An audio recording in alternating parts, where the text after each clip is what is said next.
and that's the love of Sayyidina Muhammad.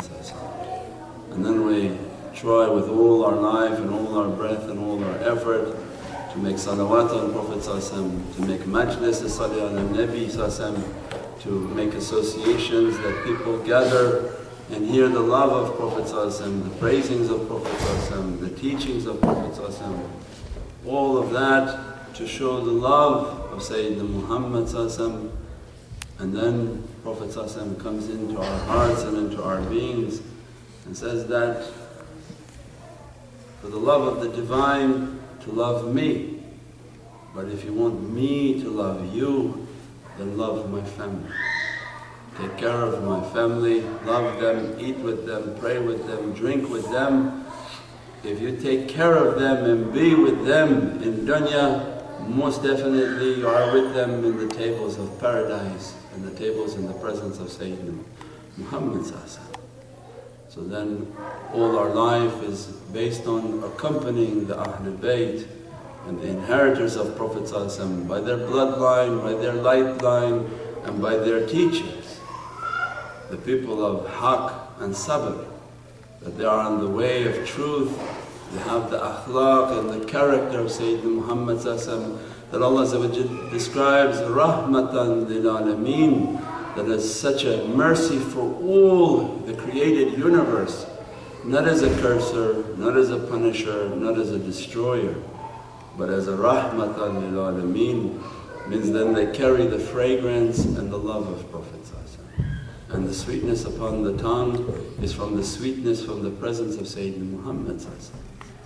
And when we truly have that love, then Prophet begins to emanate within our heart that if you really want my nazar, you really want my love, then keep the company of my family, keep the company of my way, because my family, they carry my way, and the Holy Qur'an.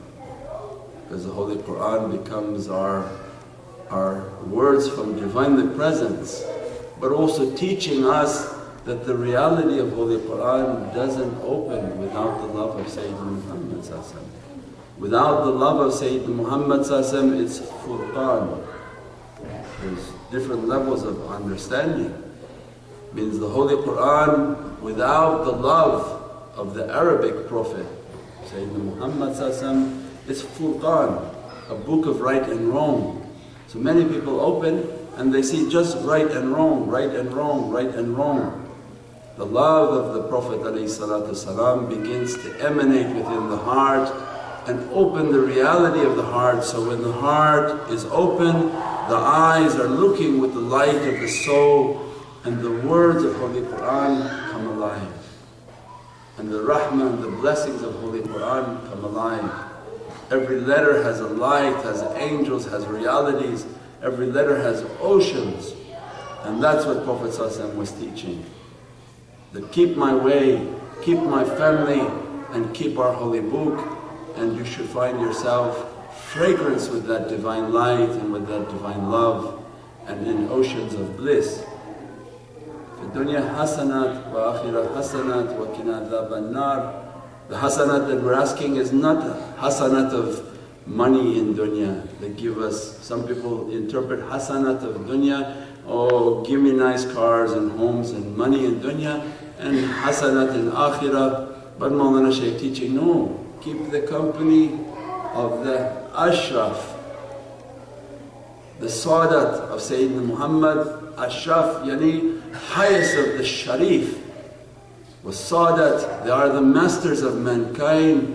The sharif means whom Allah has granted honour. Don't keep the company of dunya honoured people. This one has this title, this one has that title. Oh Shaykh, he's very honoured in this dunya. This means nothing to Allah's presence. These titles that Prophet teaching us, the ashraf means they are the highest in sharif, means that Allah grants to them a divinely honour. And if we can keep our lives in dunya to have hasan, means to be from the imam Hasan from the ahlul bayt, eat with them, drink with them, pray with them, cry with them, laugh with them, and we should find ourselves at that table. and Allah's most noblest tables, most honoured and most esteemed tables. And then Imam Hussain comes into our life and says that if you are eating and drinking and praying and laughing and crying with us, then we will teach you how to annihilate yourself.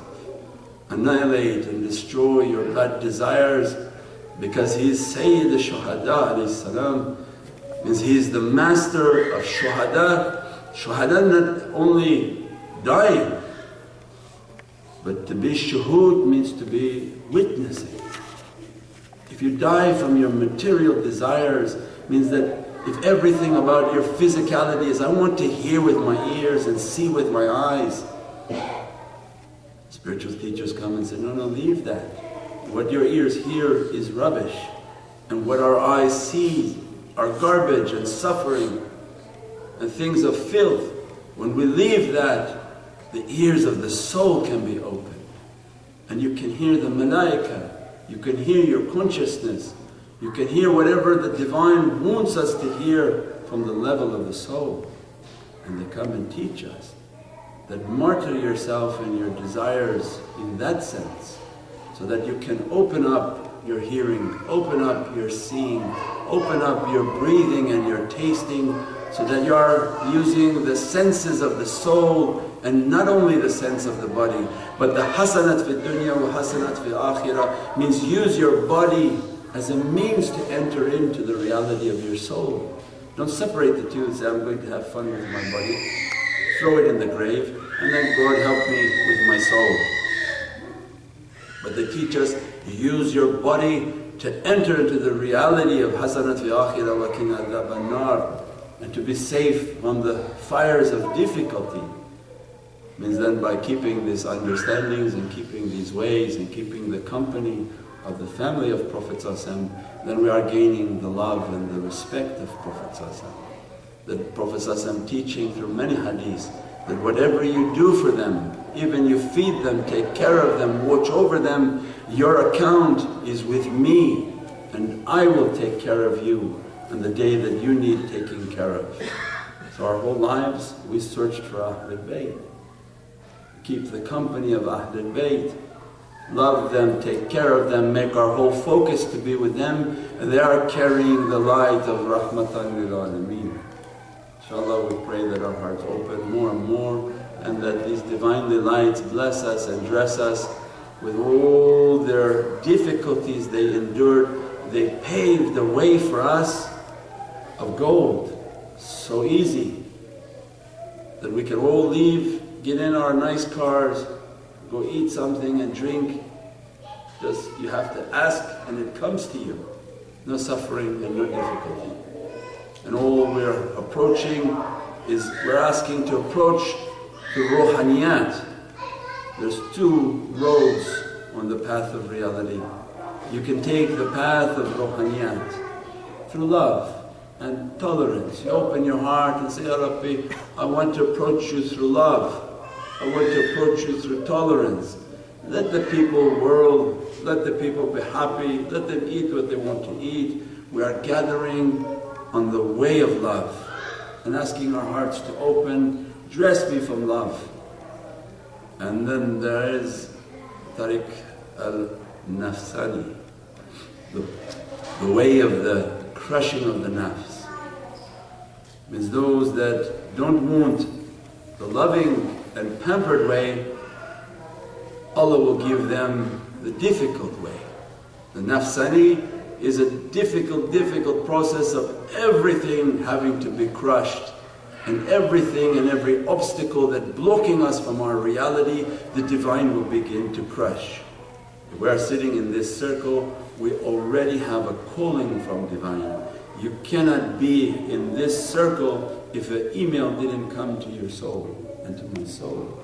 It's not our cleverness or somebody, my friend wrote me. If it's not written for you and the email, the notification didn't come to the soul that you attend tomorrow night, and we find ourselves cleverly to be here. Because the Divine has a love and a yearning from the Divine side, the calling upon the soul, and that soul sends an email to the body that you come, you have been called. to the Divine Presence. If we find ourselves like that, then we know we must be on that path. We can do the path through love and open the heart and ask for loving experiences, or we can have nafsani, where every obstacle imaginable and everything comes our way to create difficulty and to crush the ego, bring down the ego and bring out the reality that the Divine wants. Either way, the reality is coming. Either you can smash it, crack it and bring out the gem, or you can sit and polish it in a loving and blissful manner. Subhana rabbika rabbil izzati amma yasifun wa salamun al mursaleen. All people come to him, come to the way of Sultan Rabbiya, most honored one and most glorified one, most praised one in divine presence, Sayyidina Muhammad sallallahu